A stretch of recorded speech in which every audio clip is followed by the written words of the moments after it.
Hola! Come celebrate my sister-in-law's birthday at Itas. Hello, beautiful people, and happy Vlogmas Day 9! And yes, we are on our way to Itas, Mandani Bay to celebrate my sister-in-law's birthday. Since kaka-open lang ng Itas sa Mandani Bay, we decided na lang to go here, and perfect din siya for a birthday dinner ng sister-in-law ko. So this is the whole ambience, this is the whole facade of the Ita. So meron siyang first floor, meron din siyang second floor. And this is their menu, meron sila sa labas. So actually, we did a online reservation, but during that time, hindi pa sila nag-a-allow. So we decided lang to go directly dito sa restaurant. So while we are waiting, meron din silang waiting area dyan. And medyo malayo-layo pa kami sa list. So we decided na lang to roam around dito sa sea view area nila. So while dito naman sa sea view area nila, as you can see, mas maganda yung view or parang overlooking yung inside ng Itas. Meron din silang live band if ever na doon kayo magsistay sa second floor. And mas maganda yung view doon ng sea or overlooking talaga siya ng sea view ng Mandani Bay. So, yeah. So, after namin mag-roam around doon, tinawag na yung pangalan namin. Then, we finally settled down na kasi meron na kaming table. So, upon seated na, nag-order kami agad. And this is the whole ambience inside ng Itas. Meron din silang second floor nito, pero nahihiya na akong pumunta sa taas. So, check na lang yung mga other videos ng mga vloggers. So, our food is ready. So, here are the refreshments. We have the Four Seasons, the cucumber. For the appetizer, we ordered fresh lumpia. We have the rice.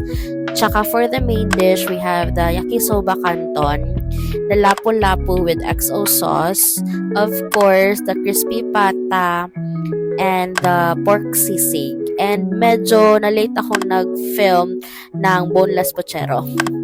So, overall experience naman dito sa Itas, upon arrival talaga is ang ganda ng ambience nila, ang ganda ng aura ng place. Maybe siguro bago pa. So, medyo madami talagang tao dito. And during that time, ito lang yung restaurant na kaka-open lang. So, yeah, siguro hindi sila nag-accept ng online reservation because bago lang. But anyways, so how can you not say no to a Filipino cuisines? And grabe, Itas again exceed the expectation. Actually, first time kong kumain sa Itas, and dito pa talaga sa Mandani Bay, and kaka-open lang nila. And grabe, if you're a fan of Filipino food, favorite mo talaga kahit sa ang restaurants, Filipino food talaga yung hinahanap mo, go check Itas dito sa Mandani Bay. I tell you, ang sarap talaga ng food nila. Every time kasi nakakain ako ng Filipino food or Filipino cuisines, masasarapan talaga ako. Especially if nandun yung favorite combo ko na pork sisig, crispy pata, and grabe, nandito lahat yung favorite ko sa Itas. So, of course naman din sa kanilang refreshments, grabe, ang dami-daming selections. Hindi ka talaga madidisappoint kapag kumain ka sa Itas.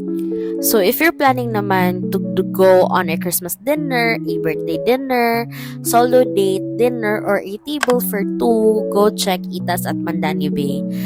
Order yung mga favorites mo. Yan yung uunahin mong i-order. Kasi for sure, you will come back. Babalikan mo talaga ang Itas kapag nakakain ka na doon. Kasi for me, surely I will come back talaga. So guys, what are you waiting for? Go try Itas at Mandani Bay, and I promise you, hindi kayo madidisappoint sa food nila. So by this time naman, tapos na kaming kumain and we devoured everything. As in, simot talaga namin yung pagkain dito. And as I said earlier, birthday dinner kasi ito ng sister-in-law ko.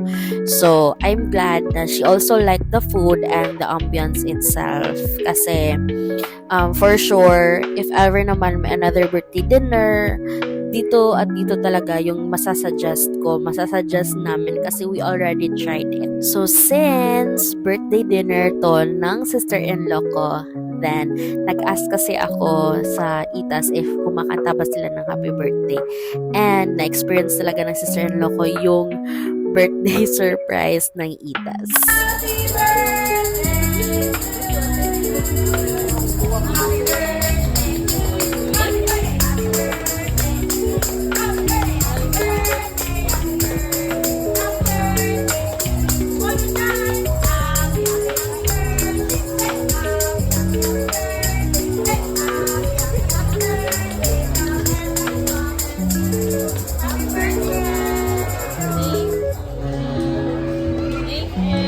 For her birthday surprise naman, we ordered the sapin-sapin brulee and grabe, I did not expect na a sapin-sapin and a creme brulee type, a brulee type, tsaka ice cream is a good combination.